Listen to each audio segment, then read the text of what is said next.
এইমাত্র পশ্চিমবঙ্গে voter verification নিয়ে অফিসিয়াল বিজ্ঞপ্তি প্রকাশিত করল নির্বাচন কমিশন। এই বিজ্ঞপ্তিতে 9টি নতুন নিয়ম জারি করা হয়েছে, যা আপনাদের প্রত্যেককে জানতে হবে। তো বন্ধুরা, নির্বাচন কমিশনারের তরফ থেকে অফিসিয়াল বিজ্ঞপ্তিতে কি জানানো হয়েছে, আসুন আপনাদেরকে এই ভিডিওটিতে একদম ডিটেলসেই জানিয়ে দেই। তো অবশ্যই ভিডিওটিতে আপনারা প্রত্যেকেই প্রথম থেকেই শেষ পর্যন্ত সঙ্গে থাকবেন। তো বন্ধুরা, আপনারা অন স্ক্রিনে দেখতে পাচ্ছেন এটি হলো নির্বাচন কমিশনারের তরফ থেকে দেওয়া অফিসিয়াল বিজ্ঞপ্তি, যেখানে পরিষ্কারভাবে বলে দিয়েছে। দেখতে পাচ্ছেন office of chief electoral officer West Bengal, দেখতে পাচ্ছেন পশ্চিমবঙ্গের ক্ষেত্রে ডেট দেখতে পাচ্ছেন 11/9/2025 এই নোটিশটি প্রকাশিত করা হয়েছে, অর্থাৎ বিজ্ঞপ্তিটি দেওয়া হয়েছে, যেখানে additional chief electoral office of West Bengal district electoral অফিসারের কাছে কিন্তু এই নোটিশটি দেওয়া হয়েছে।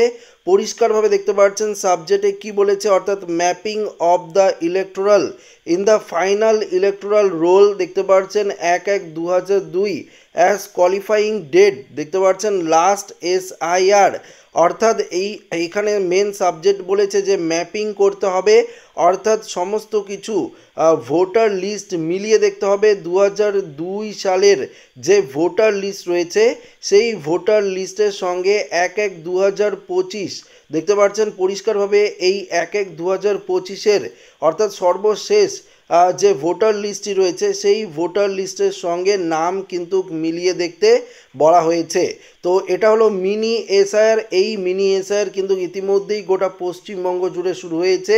এই নিয়ে নির্বাচন কমিশনারের তরফ থেকে এই নোটিশটি প্রকাশিত করা হয়েছে, যেখানে আরও পরিষ্কার বলে দিয়েছে। দেখতে পাচ্ছেন in reference to the above I am direct to inform that in the CEO conference held in new Delhi 10/9/2025, আপনারা প্রত্যেকেই জানেন যে কেন্দ্রীয় নির্বাচন কমিশন 10/9 অর্থাৎ এই সেপ্টেম্বর মাসের 10 তারিখে সমস্ত রাজ্যের মুখ্য নির্বাচনী আধিকারিকদের নিয়ে একটি বৈঠক করেছে। সেই বৈঠক শেষেই কিন্তু এই নোটিশটি প্রকাশিত করা হয়েছে। দেখতে পাচ্ছেন 10 তারিখে একটি বৈঠক করা হয়েছে এবং বৈঠকের পর এই নোটিশটি প্রকাশিত হয়েছে। দেখতে পাচ্ছেন পরিষ্কারভাবে যে 11ই সেপ্টেম্বরে এই নোটিশটি প্রকাশিত করা হয়েছে, অর্থাৎ বৈঠকের পরই এই নোটিশটি প্রকাশিত করা হয়েছে এবং পরিষ্কারভাবে জানিয়ে দেওয়া হয়েছে সমস্ত, অর্থাৎ পশ্চিমবঙ্গের যে BLO অফিসাররা রয়েছে সেই BLO অফিসাররা কিন্তু 2002 সালের অর্থাৎ 1/1/2002 সালের ভোটার লিস্টের সঙ্গে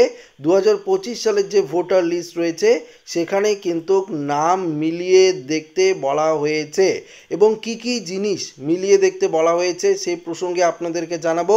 তো দেখতে পাচ্ছেন নির্বাচন কমিশনের তরফ থেকে এই নিয়ে একদম 1, 2, 3, 4 করে একদম 9টি গুরুত্বপূর্ণ নিয়ম জারি করা হয়েছে। দেখতে পাচ্ছেন এই 9টি গুরুত্বপূর্ণ নিয়মে কি বলা হয়েছে, আপনাদের সুবিধার্থে এই 9টি নিয়মে কি বলা হয়েছে সেগুলো আমি বাংলায় ট্রান্সলেট করেছি এবং বাংলায় আপনাদেরকে পরিষ্কারভাবে বুঝিয়ে দেব। আপনারা 1 নম্বরে দেখতে পাচ্ছেন বলেছে BLOদের হাতে তুলে দিতে হবে 1/1/2002 তারিখের যোগ্যতার ভিত্তিতে, অর্থাৎ শেষ ভোটার ভেরিফিকেশন হয়েছিল, শেষ SIR প্রস্তুতি চূড়ান্ত ভোটার তালিকার কপি এবং 1/1/2025 তারিখের যোগ্যতার ভিত্তিতে প্রস্তুত চূড়ান্ত ভোটার তালিকার কপি। দেখতে পাচ্ছেন এই দুটি তালিকার কপি কিন্তু BLO অফিসারদের হাতে তুলে দিতে বলা হয়েছে। দ্বিতীয়ত দেখতে পাচ্ছেন 2 নম্বরে কি নিয়ম বলেছে, BLOদের বর্তমান ভোটার তালিকার প্রতিটি ভোটারের সঙ্গে মিলিয়ে দেখতে হবে এবং BLOদের হাতে লিখে উল্লেখ করতে হবে সংশ্লিষ্ট প্রাক্তন বিধানসভা কেন্দ্রের নাম, নাম্বার, পার্ট নাম্বার ও নাম্বার, পাশাপাশি সিরিয়াল নাম্বার, যেমনটি 2002 সালের ভোটার তালিকায় পাওয়া যায়। তো BLO অফিসারদের এই দায়িত্বগুলি দেওয়া হয়েছে। 3 নম্বরে দেখুন এখানে কি বলেছে, 3 নম্বরের নিয়মে বলেছে যদি কোনো ভোটারের পিতামাতা 2002 সালের ভোটার তালিকায় অন্তর্ভুক্ত থাকেন কিন্তু সেই ভোটার নিজে অন্তর্ভুক্ত না থাকেন, তবে তাদের পিতামাতার বিবরণ, বিধানসভা কেন্দ্রের নাম, পার্ট নাম্বার, সিরিয়াল নাম্বার ইত্যাদি 2002 সালের ভোটার তালিকা অনুযায়ী লিখে রাখতে হবে। তো বুঝতেই পারলেন, যদি কোনো ধরুন আপনার বাবা মার 2002 সালের ভোটার তালিকায় নাম রয়েছে কিন্তু আপনার নাম নেই, সেক্ষেত্রে অবশ্যই যে আপনার পার্ট নাম্বার, বিধানসভা কেন্দ্রের নাম্বার, সিরিয়াল নাম্বার সেগুলো কিন্তু লিখে রাখতে হবে, এমনটাই কিন্তু জানা গিয়েছে। পাশাপাশি দেখতে পাচ্ছেন 4 নম্বরে বলেছে পার্শ্ববর্তী এলাকার বিএলওরা একসঙ্গে বসে এই ভোটার মেলানো প্রক্রিয়াটি সম্পাদন করবেন, যেমনটি ইআরও অর্থাৎ নির্বাচন রেজিস্ট্রেশন আধিকারিক নির্দেশ দেবেন তেমনটি কিন্তু করতে হবে।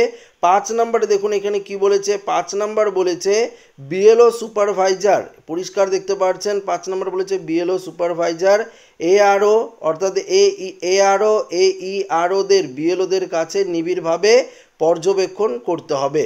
অর্থাৎ বুঝতেই পারলেন বিএলও সুপারভাইজাররা এইআরও এবং ইআরও বিএলওদের কাছে নিবিড়ভাবে কিন্তু এই জিনিসগুলো পর্যবেক্ষণ করবে।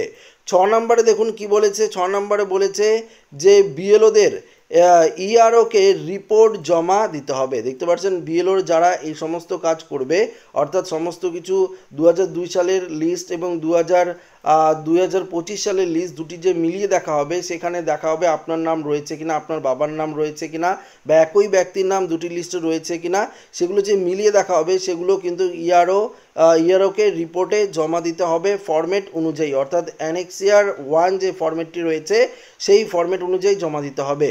এবং একটি দৈনন্দিন রিপোর্টও কিন্তু সিও পশ্চিমবঙ্গের পোর্টালে আবেদন করতে হবে, যা জেলা নির্বাচনী আধিকারিকের কর্তৃক সংযুক্ত ফরম্যাট অ্যানেক্সিয়ার 2 অনুযায়ী 12/9/2025 তারিখে প্রেরণ কিন্তু করতে হবে। পাশাপাশি দেখতে পাচ্ছেন 7 নম্বরে কি বলেছে, পশ্চিমবঙ্গের দায়িত্বপ্রাপ্ত senior deputy election commissioner ECI জেলা নির্বাচনী আধিকারিকদের সঙ্গে ভার্চুয়াল বৈঠক দেখতে পাচ্ছেন করতে পারবেন কাজের অগ্রগতি পর্যবেক্ষণের জন্য 18 ও 19 তারিখ কিছু জেলা সফর করতে পারবেন তারা।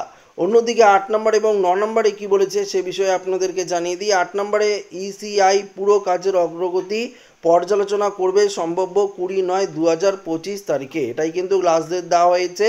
পাশাপাশি দেখতে পাচ্ছেন 9 নম্বরে বলেছে বিএলওদের প্রশিক্ষণ অবিলম্বে সম্পূর্ণ করতে হবে, যাতে এই ভোটার ম্যাপিং কাজ দ্রুত কাজ সম্পূর্ণ করা হয়। বিএলওদের প্রশিক্ষণ সংক্রান্ত বিস্তারিত নির্দেশিকা শীঘ্রই পাঠানো হবে। তো বন্ধুরা, এই ছিল মূলত 9টি গুরুত্বপূর্ণ নিয়ম যেগুলো বিএলও অফিসারদের দেওয়া হয়েছে। অর্থাৎ ধরতে পারেন যে পশ্চিমবঙ্গে এই ভোটার ভেরিফিকেশন প্রক্রিয়ার প্রথম যে ধাপ, সেই ধাপ কিন্তু অলরেডি শুরু হয়ে গেছে। অর্থাৎ আপনাদের ভোটার তালিকায় নাম মেলানোর কাজ কিন্তু শুরু হয়ে গেছে, দেখতে পাচ্ছেন পরিষ্কারভাবে।